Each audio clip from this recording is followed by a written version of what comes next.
Thank you, Lord. Thank you, Jesus. We thank you, Holy Spirit. We magnify your name, Lord Yeshua. Karapat-dapat po kayong purihin, sambahin, luwalhatiin, O Diyos. Narito po kami, Lord, dahil naniniwala po kami. Kayo po'y kikilos at mangungusap at meron po kayong sasabihin sa bawat isa. Salamat po, Lord. Ikaw pong maitaas, ikaw pong maluwalhati.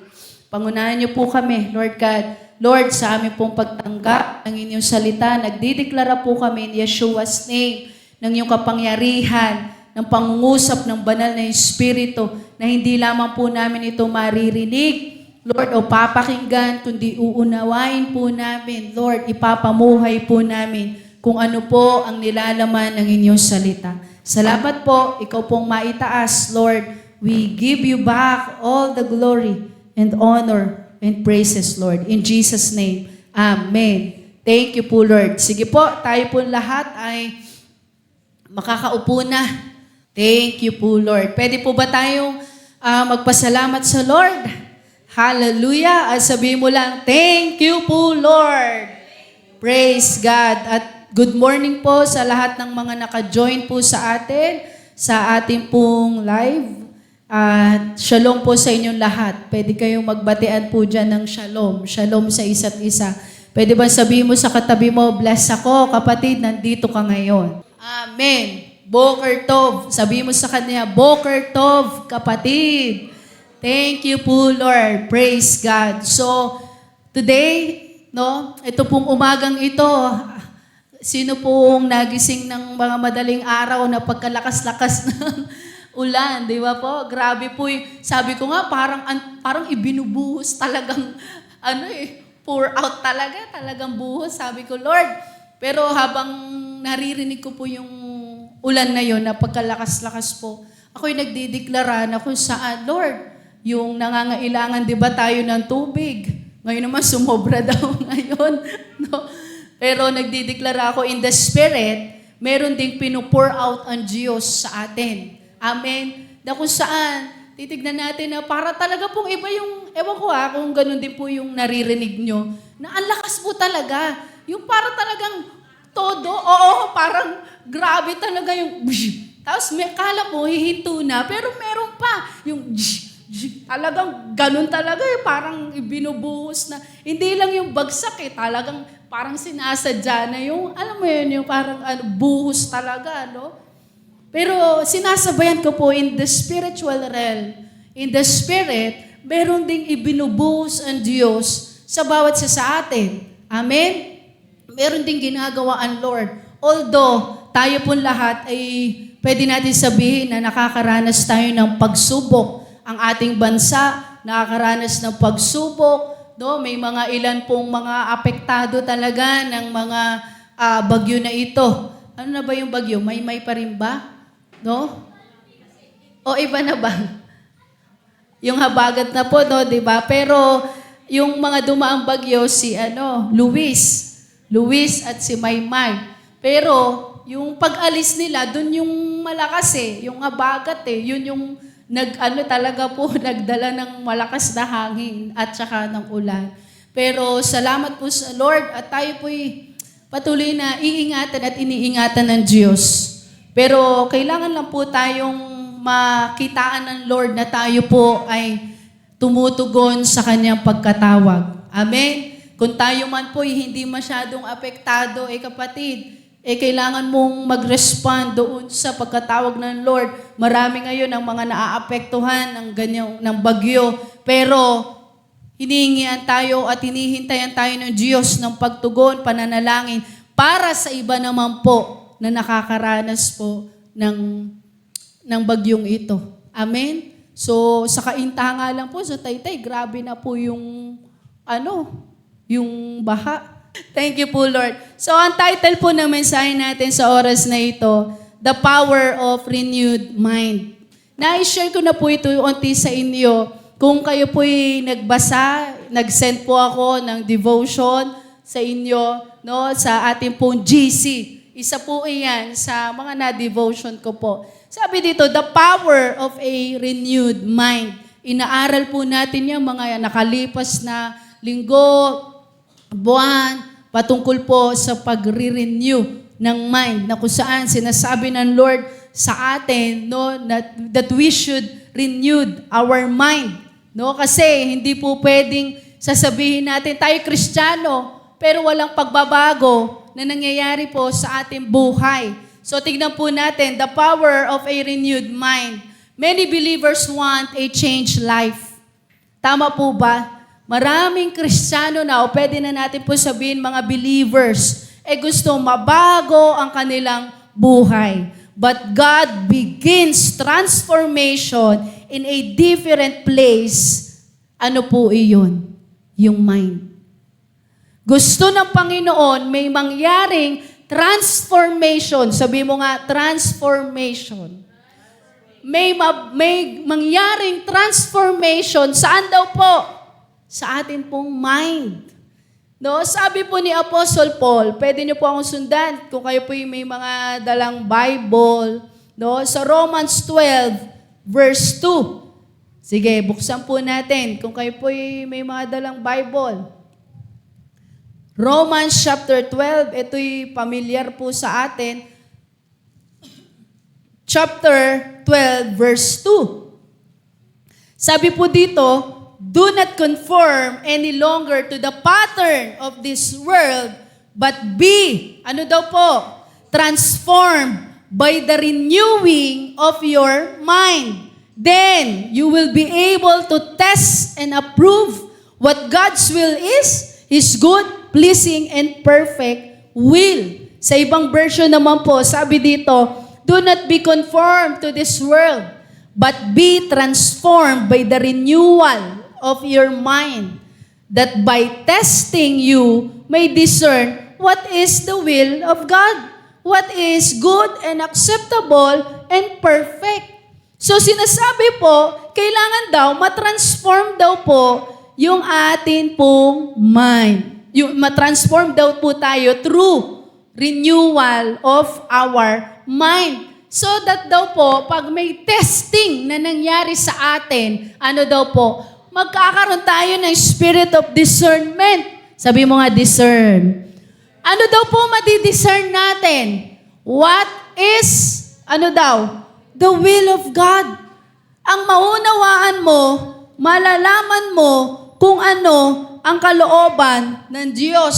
Maraming tao hindi alam ang kalooban ng Lord. Sabi mo sa katabi mo, dapat alam mo ang kalooban ng Diyos. Amen. Dapat alam natin kung ano ang kalooban ng Lord. Pero para po malaman natin kung ano yung kalooban ng Diyos, ano daw po, kailangan tayo matransform. Through renewal of mind. That's why ang ating pong title is the power of the renewed mind. So kailangan daw po tayo ma-renew yung ating mind. Sabi mo sa katabi mo, dapat ma-renew yung mind mo. Sabi, maraming believers, ang gusto po, mabago ang buhay. Pero hindi po mababago yung ating buhay hanggat hindi natin hinahayaan ang Lord na i-transform, baguhin ang ating buhay. At meron pong lugar na gusto ang Diyos sa atin na dapat na natratransform. At specifically, ang sinabi ng Lord sa parte ng ating pong katawan, ano po? Mind. Kaya madalas, naririnig po natin ito kay Pastor Obet, no? Yung the battle, ano daw po saan? The battle is in the mind. Hindi po yung sasabihin mo, dahil ikaw ay walang pambayad o wala kang budget ngayon. Ang labanan po nasa isip. Halimbawa, pag ikaw ay may sakit, yung na-share ko po sa inyo, di ba? Na kung saan siya po yung pastor na stroke. Pero, sabi sa kanya, 3 valve, di ba, yung naipit po sa kanya. Ang dami po dapat na gagawin sa kanyang operation. Bubuksan ng puso niya, ooperahan, lalagyan daw ng peacemaker. No?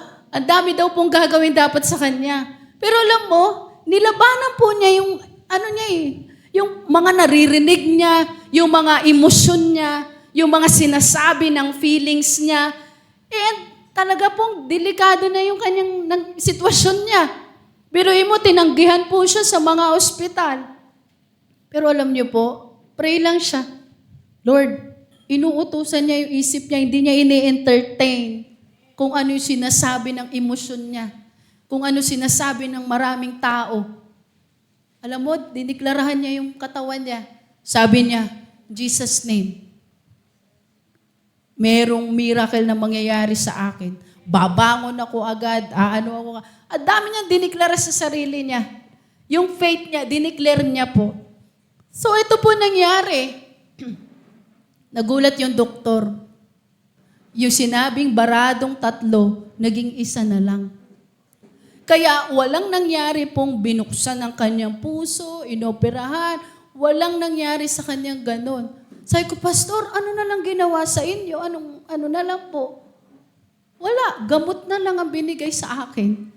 Palakpakan po natin ng Lord. Gamot na lang. Sabi ko, totoo yan eh. The battle is in the mind. So nung siya po sabi ko, Pastor, parang wala naman sa itsura mo yung, di ba kasi sa mga na-stroke po, merong ano ba tawag doon? May marka. Parang makikita mo na itong may pinagdaan ng ganun po, no? Pero alam niyo po, nung siya tinitignan namin, binisita kasi namin ni Pastor. Alam mo, sinundo pa kami, nagda-drive pa. Sabi ko, Pastor, parang wala namang marka na kayo matinding pinagdaanan nyo at wala po eh. Kasi sabi niya, nag-pray lang ako talagang nilabanan. Tinanong ni Pastor, di nagpa-therapy kayo, Pastor, para makalakad kayo ulit. Wala, Pastor. Walang therapy ginawa. Walang gamot lang po. Sabi ko, grabe, kaya pala talaga ng Diyos. Kayang-kaya talaga ng Diyos. Sabihin mo sa katabi mo, walang imposible sa Lord. Wala pala talaga imposible sa Panginoon. Alam niyo po, kung titignan niyo siya, para talagang walang nangyaring stroke sa kanya. Kaya yung isang pastor, niyakap daw siya. Kasi kala, last na buhay na yun. Pero alam mo, grabe po. Walang therapy, wala. Pinaghain pa kami, natid pa kami, Alam niyo po, ang challenge niya, tatawa kami sa challenge niya, nabuboring siya sa bahay nila.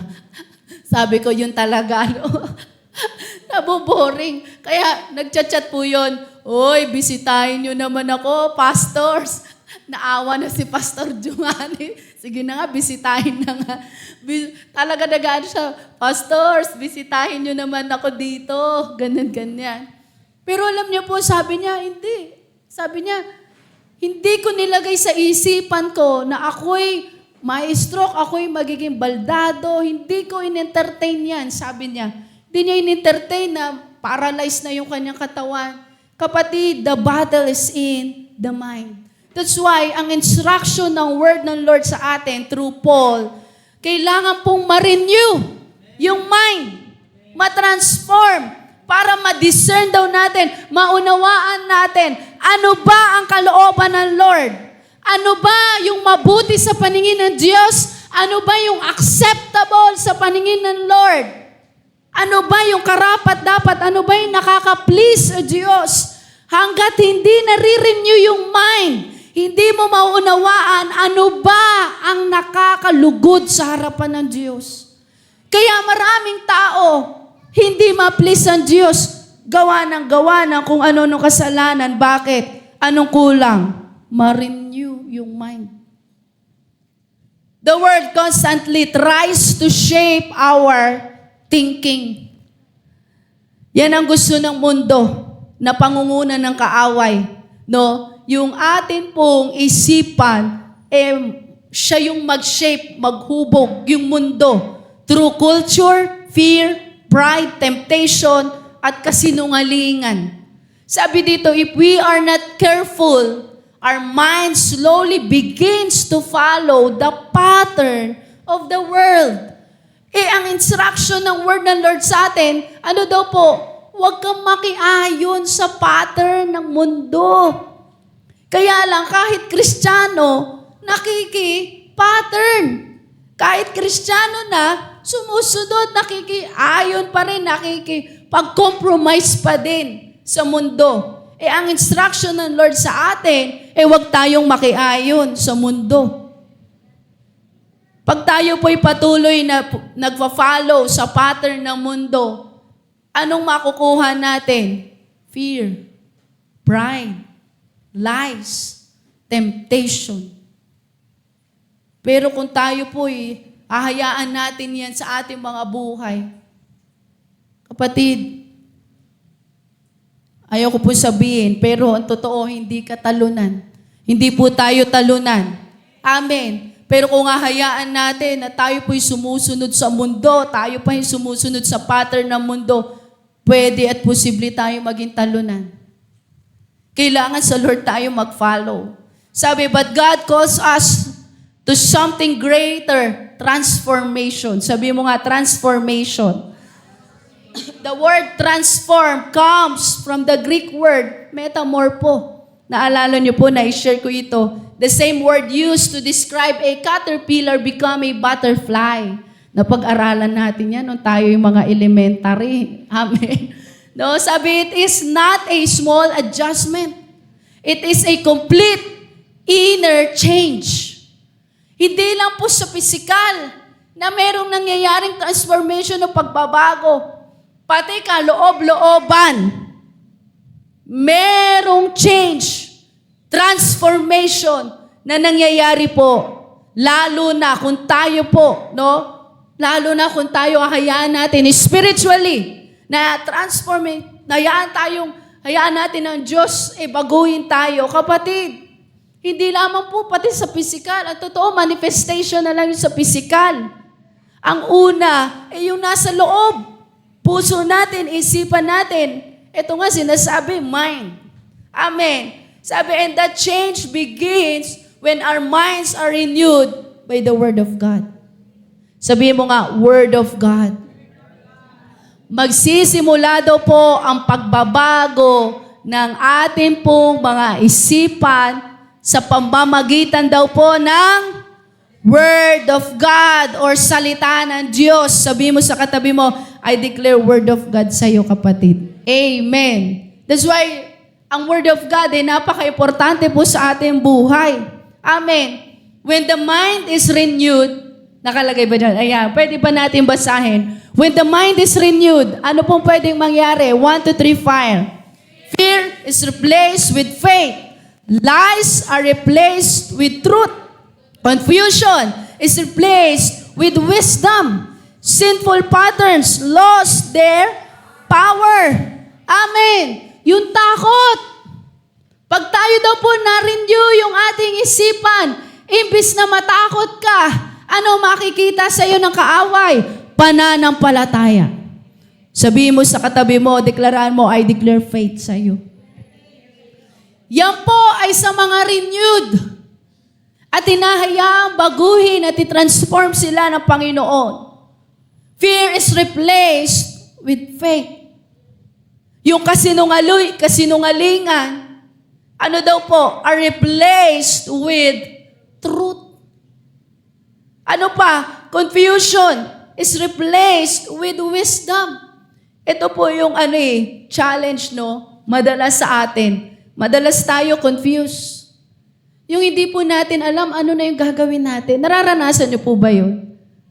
Minsan sa ulam lang Ano ba uulamin natin? Magkakaaway pa no? Kung, ikaw, anong gusto mo? Ikaw nga, tinatanong nga kita, anong ulam nga gusto? Ikaw nga kung ano Pagkaluto mo naman, ay, ba't ayan ang ulam? Ikaw, anong gusto mo kain? O kaya naman, nasa mall kayo. O saan tayo kakain? Kahit saan. Pag ano naman, Jollibee. Jollibee na naman. Sabi mo kahit saan. No? Pero, mas malalim pa, itong confusion, no? Nangyayari po ito sa pang-araw-araw na buhay natin. No? Making of confusion, yan na yung kaaway. No? Ilalagay ng kaaway yan sa isipan ng maraming tao para ma-distract ka. Pag confused ka na, parang alam mo yun, hindi ka na makapag-desisyon ng tama. Parang ang gulo na. Ano ba talagang uunahin ko? Magluluto, maglalaba, mamamalengke, maglilinis. Ano ba talaga? Kaya nauwi na lang sa sabay-sabay. No?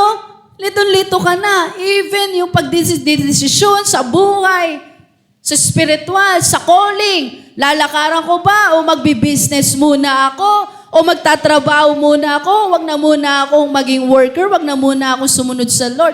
Kapatid, yung confusion, sabi, papalitan ng Diyos ng wisdom. Pag ikaw may wisdom na nanggagaling sa Lord, kapatid, di ka pwedeng ma-confuse. Kasi yung wisdom na yan, revelation na binibigay ng Lord sa atin. Unless i-reject mo yan. Pero once na tinanggap mo, kaya sabi nga ng Lord, di ba? Kung tayo po'y kulang ng wisdom, sabi ng Lord, mag-ask tayo ng wisdom sa ating Panginoon at bibigyan tayo ng Lord. Amen. Next, sabi, sinful patterns lost their power. Yung mga kasalanan na naging pattern na po, naging habit na sa buhay natin, ginagawa na natin, hindi ka makaalis dyan, kailangan ma-renew yung mind. Na once na ma-renew yung mind, yung power nung sinful na iyan, kapatid, magiging authority, power na nagmumula sa Lord. Mawala yung kapangyarihan nung kasalanan na iyan sa ating buhay. That's why, ang title nga ng ating mensahe, The Power of a Renewed Mind. May nangyayari pag nare-renew yung ating isipan. A renewed mind begins to see life the way God sees it. Ito yung napakaganda na kung saan pag na-renew yung ating mind, kung paano mo tignan ang buhay, kapatid, nakikita mo yan kung paano nakikita ng Diyos iyan. Hindi na yung perspective ng mundo, kundi perspective na ng Diyos. Kung paano mo tignan yung problema mo, nakikita mo yung testing na yan, kung paano na tignan ng Diyos. Kung noon tayo, pag problema, nakikita natin, gulo, distraction, magulo.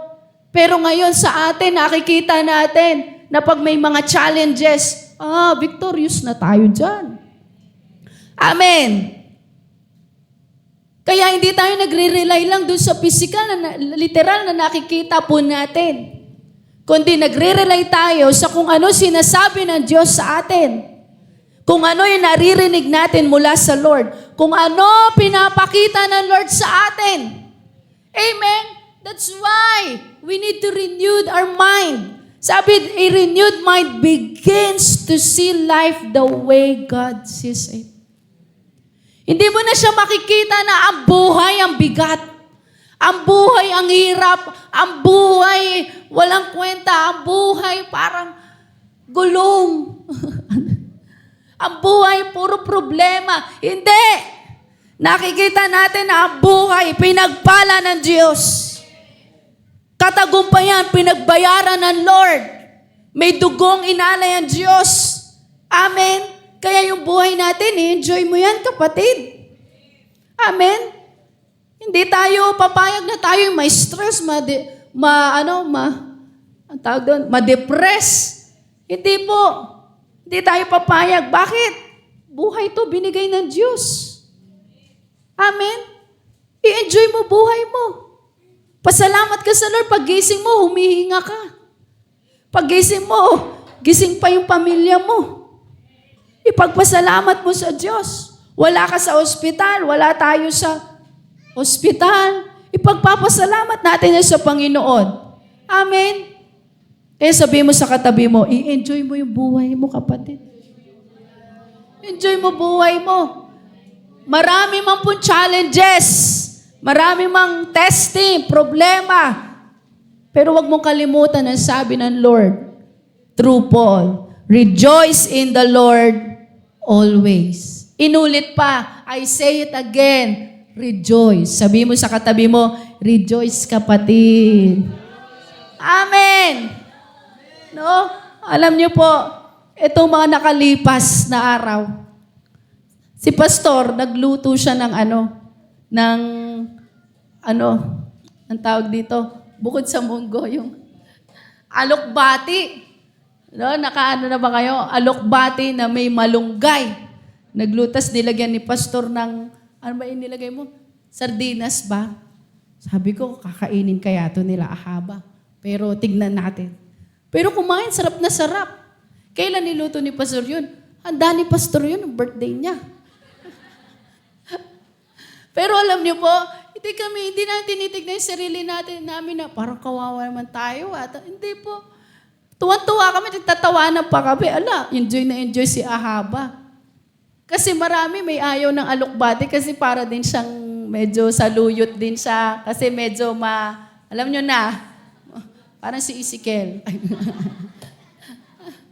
Pero sarap na sarap sila. No? Tapos meron pang malunggay. No? Tapos ito na naman. Mga kinukuha-kuha lang ni Pastor yan sa ano. Pero kasi kami, nung mga bata kami, lalo si Sister Roxanne, gustong-gusto niya yon, alokbati na may sardinas lang. Ako gustong-gusto niya yon. Tapos susunod na araw, ano naman siya? Munggo.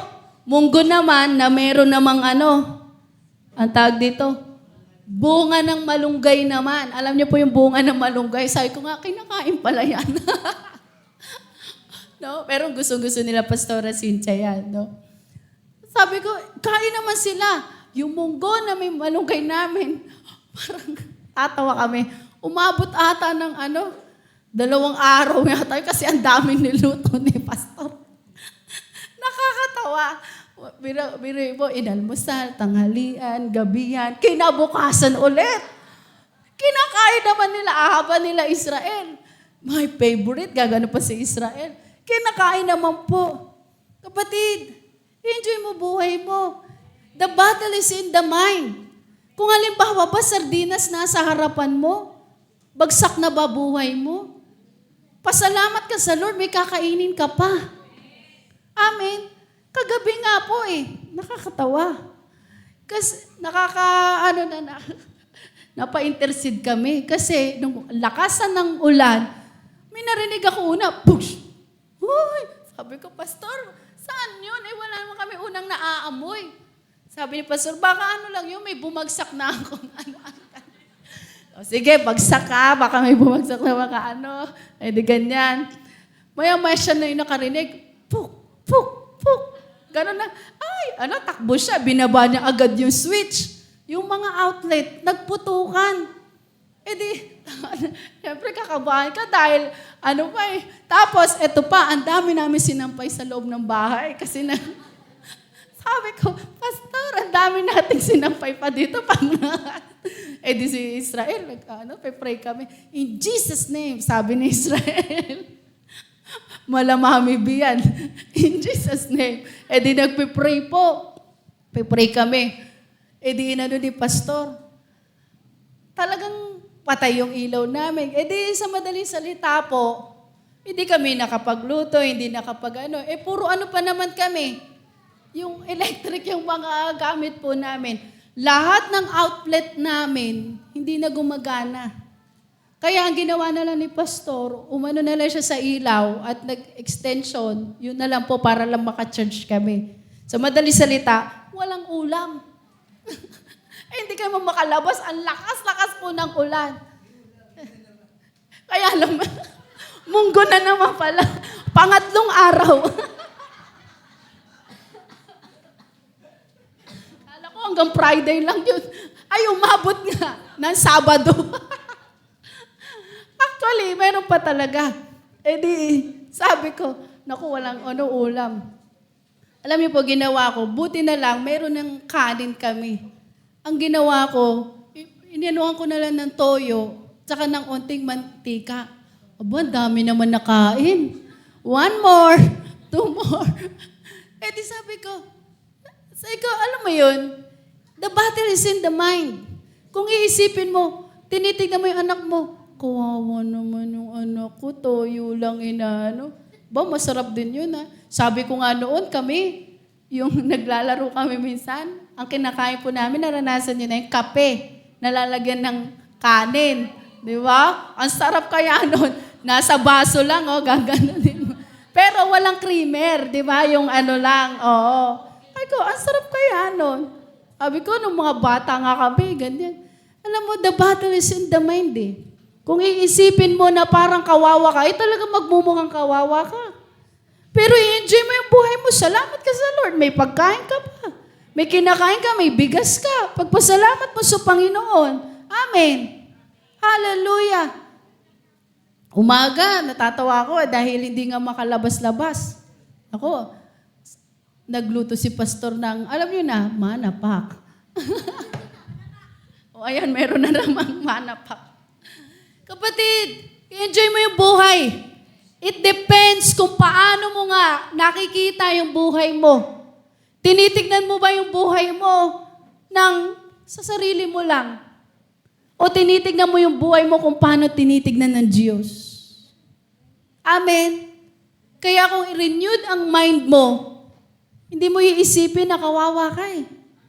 Hindi mo iisipin na mahirap ka. Hindi.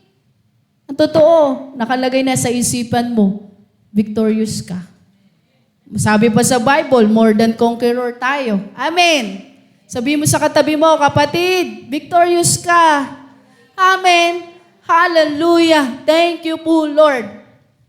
So sabi pa po dito, that is why spiritual battles are often fought in thought life. The battle is in the mind. The enemy attacks the mind with doubt, deception, and discouragement. But when believers fill their minds with God's truth, ano daw po nangyayari? Strongholds begin to break. Amen. Kapag hinayaan daw po natin na ayusin ng Lord yung ating isipan, hinayaan natin na punuin tayo ng katotohanan ng Diyos, nagsisimula yung stronghold ng kaaway na iyan. Deception, nilagay ng kaaway, kasinungalingan, puro discouragement, doubt. Sabi, it begins to break. Aalisin ng Diyos, tatanggalin ng Panginoon. Amen. Yung mga naririnig mong hindi mo kaya, yung mga naririnig mo kasinungalingan ng kaaway, magsisimula na kung saan ang maririnig mo katotohanan mula sa Panginoon. Mula sa salita ng Diyos. Amen. Buksan po natin ating Bible, 2 Corinthians chapter 10. 2 Corinthians chapter 10 verses 4 to 5. Chapter 10 verse 4 to 5. Sabi po dito, sige, kung nandun po kayo, basahin natin sabay-sabay. The weapon we fight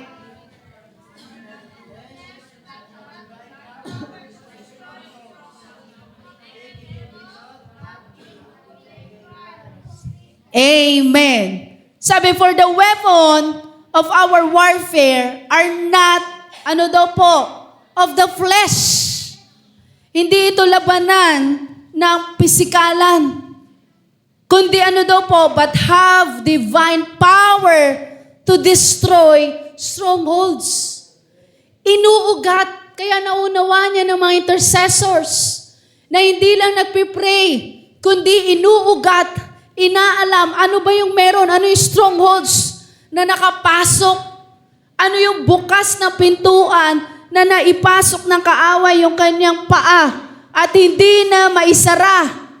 Strongholds yan ng kaaway. Kaya ano nangyayari? Pabalik-balik. Yan, tingnan niyo yung sapatos ni Brother Romy. Parang mga ganyan. Alam mo yung mga safety shoes ng mga engineer, ng mga sa mga construction din po. Yung sa papa ko din, kasi sila mekaniko. Alam mo, ang bigat na nun kasi bakal. Pag inuntog mo yung ulo mo, pag ginanon mo yun, bakal po. Kaya hindi siya yung pinakaunahan, hindi yun yung napipipi, naka-form siyang talagang mabaksakan man ng mga mabibigat na bagay, bakal, hindi po sila, kaya tinatawag siyang safety shoes. No? Strongholds ng kaaway. Kapag nakapasok na, biruin mo yung pintuan, kahit na sabi mo, isara mo na isara, kung merong strongholds ang kaaway dyan, kapatid, may uwang yan. Kaya ano nangyayari? Pabalik-balik. Labas-pasok ang kaaway. Kaya ano nangyayari? Di ba nagtagumpay ka na dyan? Ba't nangyari ulit yan? Ba't ganyan ulit nararamdaman mo? Di na. Ibig sabihin may strongholds. Kaya ang labanan, kapatid, sabi dito, but have divine power. Ano yung i-destroy? Ano yung wawasakin? Strongholds. Amen? Strongholds, uugatin mo. When the mind is renewed. Ito ang ganda po. When the mind is renewed, the will of God becomes clearer. Decisions change. Desires change. Direction change. Amen? Nagiging malinaw yung vision na pinapakita ng Lord. Nagiging malinaw yung direksyon, yung instruction. Nagiging malinaw. Pati po sinasabi dito, pati pagdidesisyon mo, nababago. Na-align sa kalooban ng Diyos. Pati mga desire mo, nababago. Na-align na sa kalooban ng Lord. Direksyon, nababago. Na-align na sa kalooban ng Diyos. Next, sabi, a renewed mind leads to a renewed life. Pwede ba i-deklara mo ulit yan? 1, 2, 3, fire. A renewed mind leads to a renewed life. Palakpakan natin ang Diyos. Kaya napaka-importante na ma-renewed yung ating isipan. Minsan o madalas, pinagpipray ko po sila Israel pagtulog. Yung alam mo yon, hawak mo na eh. Kasi po, kabilaan sila. Dito pa rin at dito pa din. Kaya huwag kayong magtaka ba't malaki yung muscle ko. Ang braso ko. Hanggang ngayon, sa bigat ni Ahab at ni Israel, dito pa rin. Minsan nag-aagawan pa sila. O, minsan dinideklara ko, hawakan ko yung ulo nila. Lord, ma-renew yung mind, yung puso. Lumaki silang may takot sa Diyos. Pastor, nangyayari ba yun? Effective ba yun? Kapatid, there's power in your word. Amen? Sister Jo nga lang, dati pinagpipray lang si Brother Hill. O, di ba? Ngayon, naka-join na. At hallelujah. No, kapatid. Ibig sabihin, may power dun sa prayer. Kung yung asawa mo, may gusto kang mabago sa kanya, hindi mo kayang baguhin yung asawa mo. Si Lord lang may kayang magbago dyan, ipag-pray mo. Ipag-pray mo. No? Ang lakas sa amin ni Ezekiel,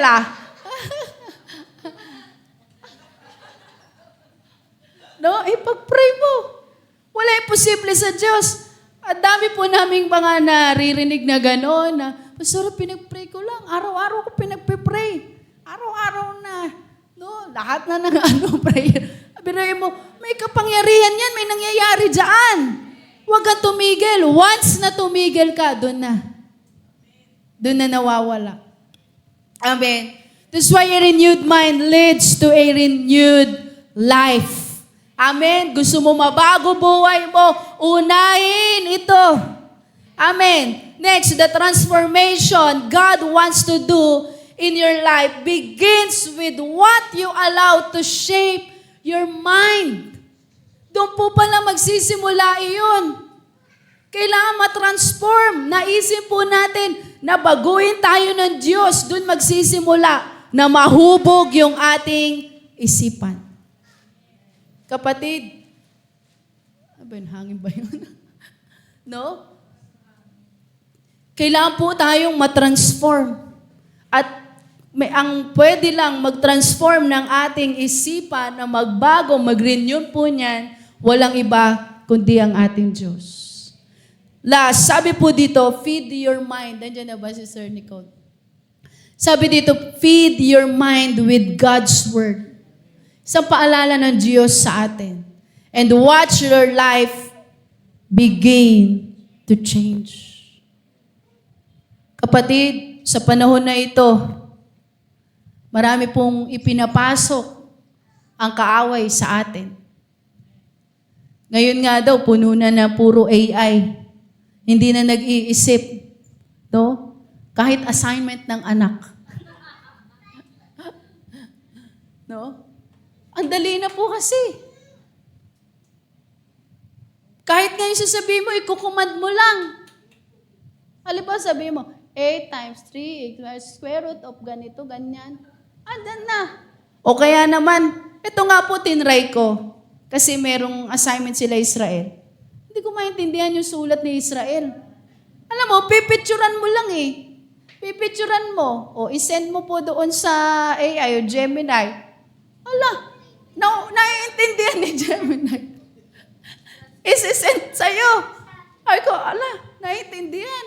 Sinagot na, Pero alam mo, ayun na inilalagay ng mundo yung madali para sa tao. Madali para sa'yo. Kaya sinasabi nga daw po, parang hindi na daw nag-iisip mga tao ngayon. Halimbawa po, aalamin yung lugar. Aba, dito ka na rin eh. Kaya dati, noon, mano-mano, di ba po?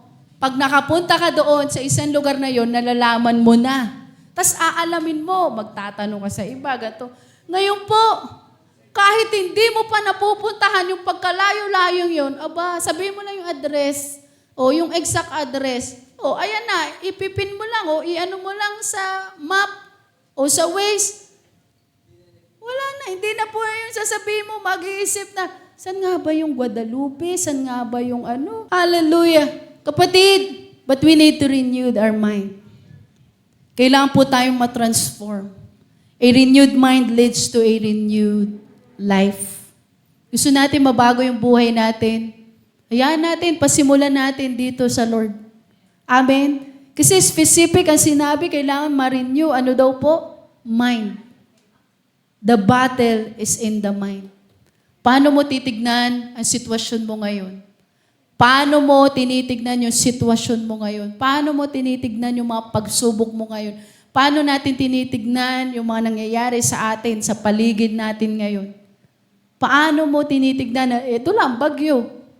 No? Paano mo tinitignan yung mga bagay na nangyayari sa paligid po natin? Sa sitwasyon na meron ka ngayon, paano mo tinitignan na yan? Kapatid, sinasabi po, a renewed mind begins to see life the way God sees it. Kung paano tinitignan na ng Diyos. Hindi na perspective mo, hindi na desire mo, hindi na kung paano lang mo tignan yung isang bagay o yung buhay mo, kundi kung paano na tinitignan ng Diyos yung buhay mo. Sabi, we are, ano daw po? Wonderfully, beautiful, wonderfully made. Fearfully pa. Amen? Kasi sa kaaway, katakot-takot ka talaga. Amen? Di lang sa itsura. Kundi kung ano yung nasa iyo, si Lord. Amen? Sabi mo sa katabi mo, nasa iyo si Lord. Amen. Thank you po, Lord. Hallelujah. Tayo po tayo lahat. Thank you, Jesus, for reminding us, Lord. Hallelujah. Madalas na po natin itong naririnig, nababasa itong Romans chapter 12. Pero ang question, nangyayari ba sa buhay natin ito? Madalas na po natin nababasa yan, do not be conformed to the pattern of this world, but be transformed by the renewing of your mind. Baka nga kabisado na po natin. Pero ang question, ang tanong ngayon ng Diyos sa atin, nangyayari ba? Sinusunod ba natin? Nakikita ba ng Diyos ito sa atin? Kanina, itinuturo sa atin sa Sunday School, yung hindi lang yung alam mo, dahil kaya mo ginagawa dahil alam mo. Hindi lang. Hindi lang dahil knowledgeable ka sa isang bagay na ito, kung bakit mo ginagawa. The Lord is after and looking, hindi po sa panglabas, kundi lagi sa puso natin. Amen. Let's pray.